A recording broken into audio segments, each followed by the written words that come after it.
Hello, I'm Mike Bain from Christian Voice New Zealand, and welcome to our final podcast for 2024.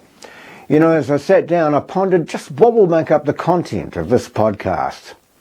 You know, looking back, reflecting on the many things that we've discussed over the years on this platform, it's become apparent that 2024 was one not built around hope, goodness, nor peace, but instability in the lives of the occupiers of this planet. As the year started and now ends, still with the prospect of a global war, the possibility also with the use of nuclear missiles, we hear the drums of war still beating, but getting louder by the day as the major players, well, they continue to muscle up and bait each other with the type of trash talk that you'd expect in any major heavyweight bout such as this. They're looking for a reaction. They're attempting to get inside the heads of their would-be opponents. After years, though, of having agreed protocols and thresholds on nuclear weapons being used in anger, the inevitability of an all-out war between the superpowers, well, it's not a case of if, but when. The issues over leadership in the free world, the United States and the United Kingdom, they were put to rest in the United States, for example, with the re-election of Donald Trump. A leadership change in the United Kingdom has seen Keir Starmer take control of number 10 Dowling Street. But all the time and the effort is changing governments shows me that the world is still not ready. It's still not ready, friends, for the rule of God's kingdom with Jesus as its king. You know, even with the existential threat of war, the world in 2024, people continue with their foolishness and their rapid dismissal of the existence of a higher power while still putting its faith into a flawed system with flawed leadership. Then there was, and still is, the cost of living crisis, which continues for many of us minions as we struggle each week at the supermarket. We certainly don't want to hear or even listen to predictions that the price of food, though, is expected to blow out even more expensive in the new year. Now, the reason that's happening is that we're reaping the benefits of shortages brought about the governmental stupidity in some areas like Europe, and even in New Zealand, where they've attempted to stop farmers do what farmers do, and that is produce food. The next generation of our population will be 1 year older as time waits for no man, but the concerns are, as they grow, is what sort of world are we leaving for them as we look at how this earth is slowly crumbling towards an end. There aren't enough jobs left in this world for the left-leaning hand-wringers who are educating our children to live in a state of constant fear that their world will be subjected to all sorts of calamity, from global change to overpopulation causing food shortages and being conditioned into a self-entitled mindset.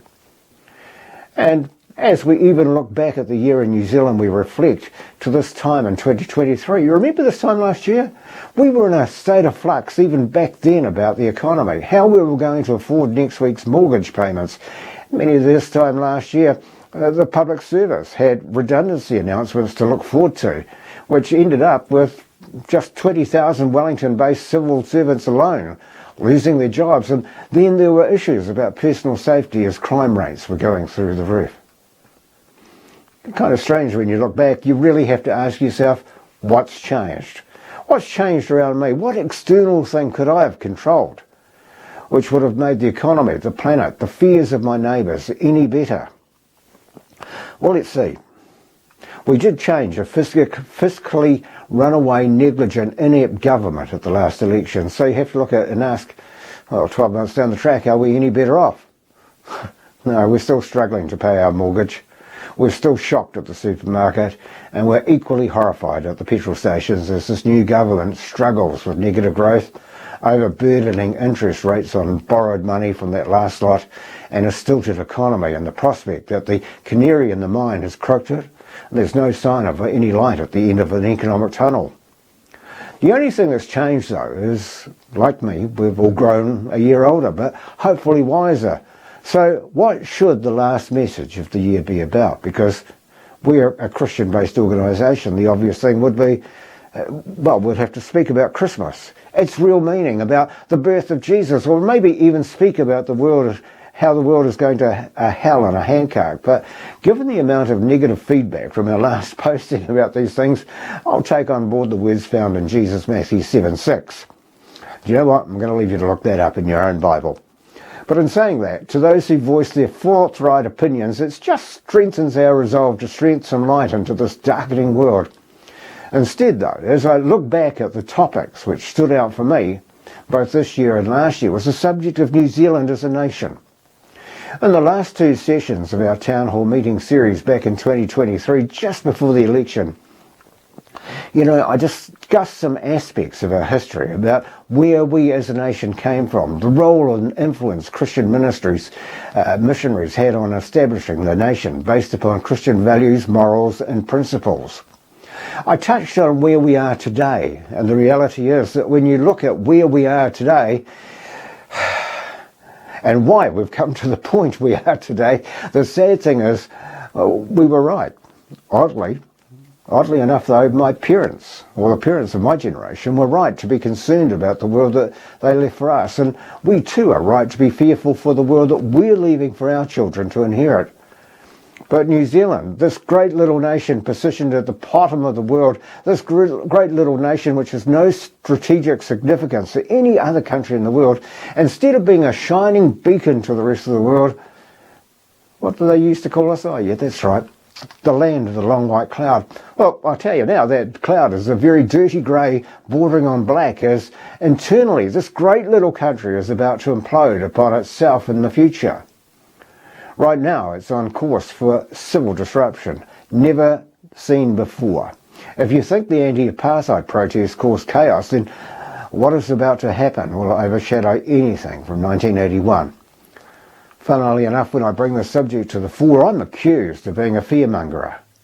But now we're almost at the point, I believe, that the people of this nation, they're waking up. They can see for themselves what I was saying as we're getting closer to the government working its way through the Treaty Principles Bill, which is causing a lot of angst in this nation, particularly for Maori. As much as I'd like to go into the pros and cons of the proposals of David Seymour's bill, I'd just like to give you one piece of advice, and I want to encourage you to forget all about the noise, forget about what you've heard, and read the proposal without prejudice, with a clear head, and ponder for yourself why we haven't had this conversation before. Have a read what the ACT Party is proposing. It's on their website. Listen to what David Seymour has been saying all year and get some understanding and some perspective for yourself. Forget the narrative coming from mainstream media. They're only interested in one thing, and that's not the truth. I know many will say, look, there's two sides to the Treaty Principle Bill, and I agree, there is, but let's have a rational discussion about it. Let's have a grown-up discussion. Otherwise, this country, this great little country at the bottom of the world, it's going to implode. Feelings between ethnicities will be harmed, and God forbid, maybe lives may be lost over the issue. Let's hope that doesn't happen. So my message to everyone, whether you're a God follower or a God botherer or not, as we head towards Christmas and at the end of the year, it's simple. We need to put all our issues to the world to one side. Enjoy the festive holiday season. Enjoy each other. Have some good banter at the boat ramp and over the barbie. Enjoy getting to know your children, your grandchildren all over again. All this other stuff. That can wait. Find a tree with some shade. Grab some good books from Whitcoulls or Paper Plus or your other bookstore and enjoy some escapism. But I can't help myself. But over the holiday break, there are two must-dos. One is read the Treaty's Principles Bill. Form an opinion, and if you agree or disagree, write a submission to the Select Committee. That is something I believe that you can do for your country. The other is something that you can do for yourself. And if you do, the impact on your life will be much more beneficial to you. It'll be bigger, I promise you. It'll be bigger than winning the New Year lotto draw, and that is to take some time to become acquainted with the God of the Bible. And once you've done that, then everything else that is happening should fall into place. Hey, thanks for watching through 2024. Like you, we're looking forward to a break, and we're going to have one. But we'll be back in mid-January with more perspective on today's culture as we look through the lens of the Bible.